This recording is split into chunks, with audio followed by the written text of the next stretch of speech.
राष्ट्रवादी काँग्रेसतर्फे अजित पवार गटाचे राष्ट्रवादी त्यांनी 65 वर्ष हा महाराष्ट्र निर्माण झाल्यानंतर झाल्याबद्दल त्यांनी महाराष्ट्र निर्मितीचा गौरवशाली महाराष्ट्र महोत्सव 2025 आज इथे आपण साजरा करत आहोत। त्यांनी उचललेल्या पावलाबद्दल राष्ट्रवादी काँग्रेसचे सर्व नेते अजित पवार व अन्य यांचं मी अभिनंदन आणि धन्यवाद देईन। भविष्यातील महाराष्ट्राच्या वाटचालीमध्ये स्तुत्य उपक्रम सर्व पक्षांतर्फे एकत्र राबवला जावा यासाठी केलेली ही सुरुवात आहे आणि तो पुढे असाच चालू ठेवावा त्यासाठी माझ्या शुभेच्छा। या कार्यक्रमाला त्यांनी माजी मुख्यमंत्र्यांना आमंत्रित केलंय सर्व पक्षाच्या। हा मनाचा मोठेपणा आहे त्यांनी दाखवला त्याबद्दलही धन्यवाद। माझ्या अगोदर ज्यांनी विचार इथे ठेवले ते माजी मुख्यमंत्री अशोक चव्हाणजी, माननीय उपमुख्यमंत्री अजित पवारजी, माननीय छगनजी भुजबळ साहेब, माननीय सुनील तटकरेजी, माननीय प्रफुल्ल पटेलजी, माननीय दिलीप वळसे पाटील, माननीय प्रताप सरनाईक, माननीय बाळासाहेब पाटील, माननीय नरेरी जिरवाळ, त्याचप्रमाणे कुमारी आदिती तटकरे, या मंचकावर बसलेले विविध राजकीय पक्षाचे पदाधिकारी, नेते मंडळी, उपस्थित पत्रकार मित्र आणि उपस्थित बंधू भगिनींनो आणि मित्र, माझ्या अगोदर माननीय मुख्यमंत्री श्रीयुत देवेंद्र फडणवीस यांचं भाषण झालं। या भाषणानंतर मी अशोक चव्हाण दोघेही चव्हाण बोलले, आता मी बोलत आहे आणि त्या अगोदर सन्माननीय आमचे मित्र सुनील तटकरे यांचं प्रास्ताविक झालं। प्रास्ताविकामध्ये त्यांनी संयुक्त महाराष्ट्राचा इतिहास आपल्यासमोर ठेवला।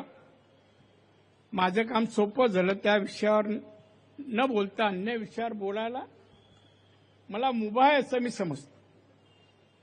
संयुक्त महाराष्ट्र लढा आणि महाराष्ट्र निर्मिती हा इतिहास गेले 65 वर्ष आपण ऐकतो आहोत। 65 वर्ष त्या इतिहासापासून काय बोध घेतला आणि महाराष्ट्र घडवायला आपण सर्वांनी काय काय योगदान दिलं याचं आत्मपरीक्षण करण्यासाठी मी सांगेन राष्ट्रवादीने आपल्याला ही संधी दिली आहे असं माझं प्रामाणिक मत आहे।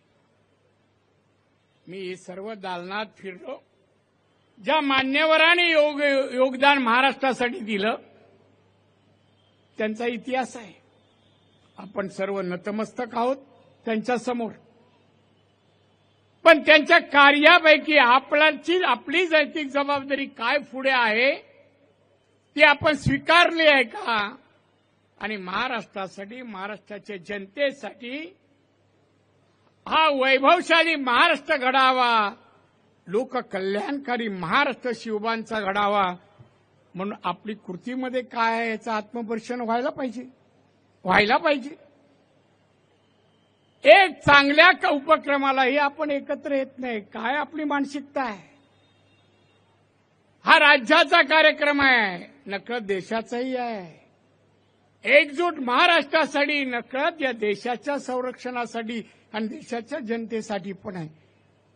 हे समजून घेणं आवश्यक आहे असं मला बांधवांना वाटतं। नुसते कार्यक्रम करणं, भाषणं करणं म्हणजे आपण काही महाराष्ट्रासाठी केलं असं होत नाही, हे व्हायला पाहिजे। या ठिकाणी राष्ट्रवादीचे नेते, महाराष्ट्राचे उपमुख्यमंत्री सन्माननीय अजित पवार साहेब आहेत। साहेब, तुमची नैतिक जबाबदारी या महाराष्ट्राला देवेंद्र आणि तुम्ही आणि एकनाथ शिंदे घेऊन जाण्याची जबाबदारी आहे। काही आकडेवारी मुद्दाम मी बोलणार, बाकीचा इतिहास सगळ्यांनी सांगितला, नाही सांगितलं ती ते परत जाऊन पाहता येईल, वाचता येईल. हा महाराष्ट्र संयुक्त महाराष्ट्र बनला 1960 साली. या मुंबईमध्ये मराठी माणूस 52% होता, 52%. माननीय अजित पवार साहेब आज फक्त 22%. 22%. ही मराठी माणसाची अधोगती. आपण एवढे मुख्यमंत्री झालो, मग मराठी माणसं गेली कुठे याचा शोध आपण घ्यावा. आणि याच्यासाठी कुठे कमी आपण पडलो, मी त्याच्यात आहे, कुठे कमी पडलो हे आपण पाहिलं पाहिजे. कुठे गेला मला हेही सांगायचंय. हा महाराष्ट्र प्रगतशील महाराष्ट्र आम्हाला घडवायचा आहे, आता घडवतोय असं आपण वारंवार म्हणतो. आज आपल्या देशात दरडोई उत्पन्नामध्ये गोवा, सिक्कीम, तामिळनाडू, गुजरात, कर्नाटक पुढे आहे. दरडोई उत्पन्नात आपल्या लोकांचं उत्पन्न वाढावं. छत्रपती शिवाजी महाराजांच्या काळात हा लोककल्याणकारी महाराष्ट्र घडवायचा पण निर्धार महाराजांनी केला.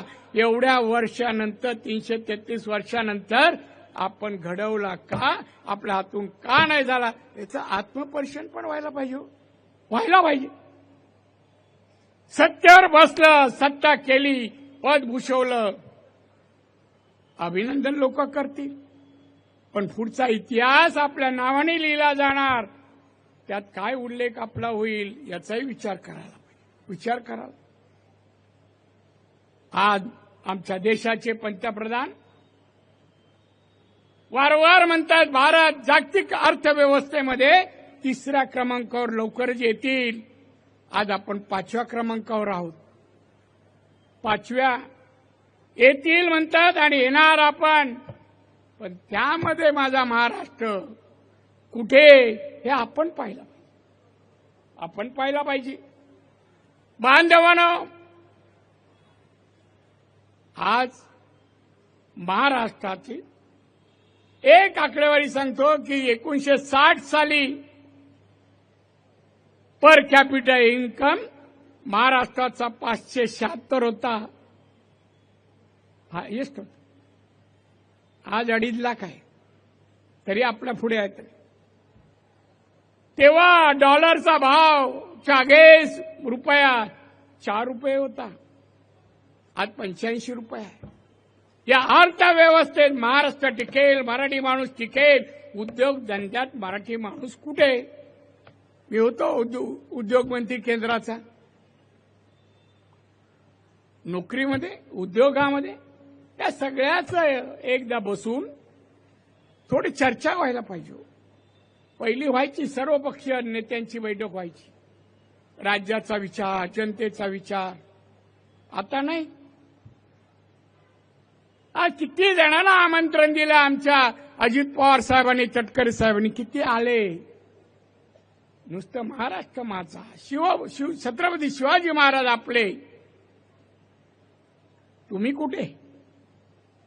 तुमचं योगदान काय? काहीतरी सांगा बघू, आम्हाला ऐकू दे. योगदान सांगायला काम, कार्य, कर्तृत्व दाखवावं लागतं, करावं लागतं. लोकांनी म्हणायला बाई कर्तृत्ववान माणूस आहे. आणि म्हणून बांधवांनो, माननीय अजित पवारांना मी सांगितलं, साहेब या महाराष्ट्राला घेऊन तुमच्या धमक आहे, घ्या सगळ्यांना बरोबर. आधी मराठी माणूस महाराष्ट्रात कुठे आणि मागे का, कधीतरी करा आत्मपरीक्षण करा आणि पुढे नेण्यासाठी दिशा ठरवा. एकत्रेची हाक द्या, नाही आले सोडून द्या, पण हाक द्या. जशी आज दिली ना, हे पहिलं तुमचं पाऊल आहे. पुढचं पडू दे, कोण नाही, आम्ही तरी बरोबर आहोत ना. आणि म्हणून शब्द भाषणाच्या पलीकडे कर्तृत्व येतं. मी काय करावं या महाराष्ट्रासाठी. महाराष्ट्र दरडोई उत्पन्न, जीडीपी मध्ये अन्य राज्यापेक्षा पुढे असला पाहिजे. गुंतवणूक दर उत्पन्नात दिसावी, गुंतवणूक जीडीपी मधून दिसावी. आकडे नुसतं लाखात करोडोमध्ये सांगून उपयोग नाही, दिसली पाहिजे. गरिबी नष्ट करा, 12% असो, 9% असो, 10%. बेकारी संपवा, कुपोषित बालकांची संख्या 0 करा. हे आकडे दुःख देणारे आहेत. संपवा ना, महाराष्ट्राला कठीण नाहीये. पण ही आकडेवारी घेतलं डोळ्यासमोर येतानाच मी हे करून दाखवेन. जसं माझ्या जिल्ह्यात 111 कुपोषित बालकं आहे, मी पण केला. लवकरात लवकर मी 0 करणार. 0 करा महाराष्ट्राचं कुपोषित बालकं नाही. अरे आमच्या बालकं कमजोर पुढे कसे नागरिक होतील? पलनामा चीड पाहिजे हो. आज आपला कार्यक्रम घेताना पहिलं नामस्मरण ते मृतांचं करा. 27 लोकांना जवळ बोलून बोलून तू हिंदू आहे गोळ्या घातल्या. महाराष्ट्र या देशात भारतात असताना कोणाचं धाडस सोडता कामा नये, असं कर्तृत्व महाराष्ट्राने निर्माण करावं असं मला वाटतं. चला पुढे व्हा. नुसतं दालनामध्ये आपण इतिहास पाहिला, अभ्यासक्रमामध्ये इतिहास वाचतो, मार्क मिळवतो. पुढे काय 1, 2 नाही, 65 वर्षी महाराष्ट्र झाली. भारताला स्वतंत्र म्हणून 75 वर्ष झाली. याचा विचार व्हा. मी आजच्या प्रसंगी मी आपला वेळ घेणार नाही. अनेक लोकांची भाषणं आहेत, पण मी धन्यवाद राष्ट्रवादी काँग्रेसच्या नेत्यांना. कार्यकर्त्याचं चांगलं नियोजन आहे. लोकांनी स्वतःहून अशा प्रसंगी यायला पाहिजे. पक्ष भिक्ष नंतर हो, पहिलं माणूसमध्ये जन्माला आलात, महाराष्ट्रात आलात, संयुक्त महाराष्ट्रात आलात. तुमचं कर्तृत्व भूमीशी आहे, पक्षाशी नंतर आहे. हे कधी कळणार? ह्या कार्यक्रमाला परदेशातून काही जण यायला पाहिजे नाही, पण रिटर्नची तिकीट मिळाली नाही. तटकरे साहेबांनी काय मॅनेज केलं माहित नाही. पण बांधवानं नाही, रेडी गेम खेळू नका. जे या मैदानात या, बोला बोला, आम्ही ऐकून घेऊ. सहकारी आहात. आज मी उभा आहे ना, मी शिवसेना बाळासाहेब ठाकरेंमुळे उभा आहे. त्यांनी मला उभं केलं. मुख्यमंत्री त्यांनी बनवलं.